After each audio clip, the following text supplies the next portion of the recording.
550 ජාතක පොත කුරුණෑගල යුගයේ රචනා වූ වැදගත්ම සාහිත්‍ය කෘතියයි. ඒ අතරම් සිංහල ජන ජීවිතයට බලපෑ තවත් කෘතියක් නැති තරම්ය. බෝසත් චරිතය මුල් කොටගත් කතා වස්තු 547ක් එම කෘතියෙහි ඇතුළත්ව තිබේ. සිංහල බෞද්ධ ජනතාව එම කතන්දරවලට සමූහ වශයෙන් සවන් දී ධර්ම උපදේශ මෙන්ම ධාර්මික සුවයක්ද ලැබූහ. එම ජාතක කතා ඇතුළෙන් ස්වර්ණහංස ජාතකය මෙහි විරිදුවට නගා ඇත. දැඩි ලෝභය දුකට පත්වීමට හේතු වේ යන්න මේ කතා වස්තුවෙන් දෙන ප්‍රධාන පණිවිඩයයි. තෙරුවන් සරණයි ඔබහට හැමගෙන් අවසර මාහට. රණහස ජාතක කතාව විරිදු වලින් පැවසීමට මහබෝසත්තුමානෝ පෙර කළ පින්බල මහිමෙන් උපන්නෝය හිමාලයේ ස්වර්ණහංසයකු විලසින් පෙරදිවියෙහි සිල් රැකලා යහගුණ දම් උපකරලා පෙරත් බව දකින පිනක් ස්වර්ණහංස හට ලැබිලා පෙර භවයේ අඹුදරුවන් අසරණ වී දුක් විඳිමින් බැල මේවර කරන අයුරු දුටුවා තම පින් බලයෙන්. අර්ණහංස හිත පුරුවා දරු සෙනෙහස මතුවා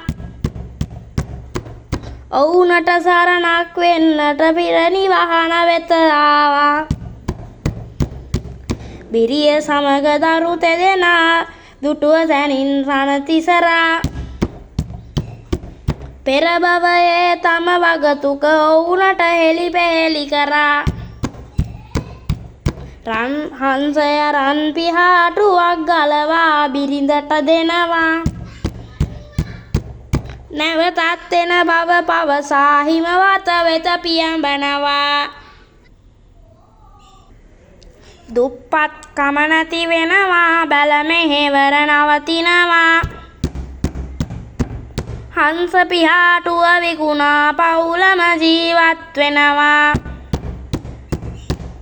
දින 1 2 ගත වුණා බත බුලතින් සරුණා. තණ්හාවෙන් පිරුණු බැමණි දියනවරුන් අමතනා.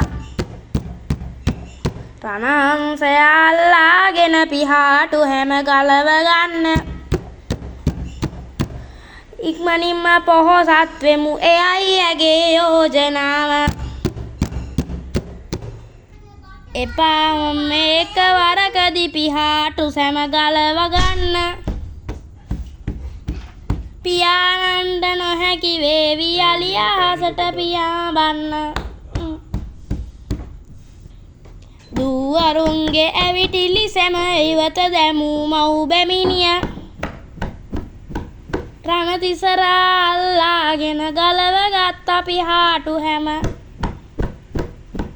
ගලවන ලද පිහාටු කිසි එකක් නොමැත රන් වූයේ. සීමා නැති ආශාවෙන් තිබුණු දෙයක් නැති වූයේ. අසරණ වූ ස්වර්ණහංසයම නිවසෙහි තනි වෙනවා. නැවත පියාපත්තාවත් ඒ සියල්ල සුදු වෙනවා. සුදු පියාටු වැඩුණු පසුව හංස රාජ පියඹනවා.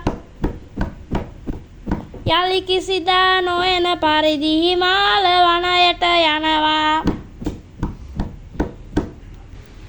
ලද පමණින් සතුටු නොවූ ලෝභ සිතට අවනත වූ බැමිණි නිසා හිමි වුණා සැපත සතුට හිමිව තිබූ. දුක් දුම්නස ඇති වුණා හද සෝගිනි ඇවිලුණා. නැති බැරිකම් මග කිඹකම් අහස උසට පැමිණුණා. ගෙදර අයට රන් පිහාටු එකක් බැගින් පුද කළේ. ගොඩක් ගන්න ගිහින් බිරිය කළ ගුණ අමතක කළාය. ස්වර්ණහංස කතා පුවත දිග හැරුණා විරිදු ලෙසට. පසක් වේ මේ පුවතින් තණ්හා දීනව මොනවට. ලද දෙයකින් සතුටු වන්න සරලව දිවි මග ගෙවන්න. සැනසිල්ලෙන් කල් අරින්න නිරතුරුවම සිතට ගන්න.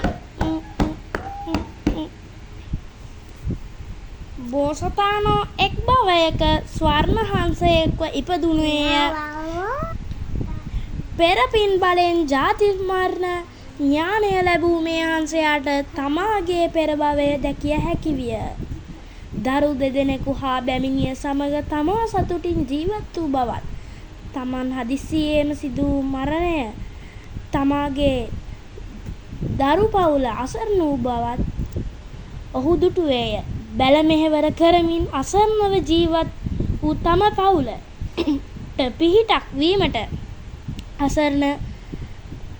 පවුලට පිහිටක් වීමට අදහසක් හංසයාට පහළ විය. දිනපතා තමාගේ රන් පිහාටුව බැගින් ඔහු පවුලේ මිදුලට දමා ගියේය. රන් පිහාටු විකුණා ඔහු ජීවිතය සැපවත් කරගත්හ. දිනක් ඉක්මනින් ධනවත් වීමට සිතූ බැවිනිය දරුවන්ගේ විරෝධය නොතකා හංසයාගේ පිහාටු එකවර ගැලවීමට තීරණය කළාය. එසේ ගැලවූ පිහාටු එකක්වත් රන් නොවූ අතර බැමිණිය තමා කළ මෝඩ ක්‍රියාවෙන් පසුතැවීමට පත් වූවාය. දැඩි ලෝභය විනාශයට මෙන්ම පිරිහීමටද හේතු වන බව මෙම ජාතක කතාවෙන් අපට දෙන පණිවිඩයයි.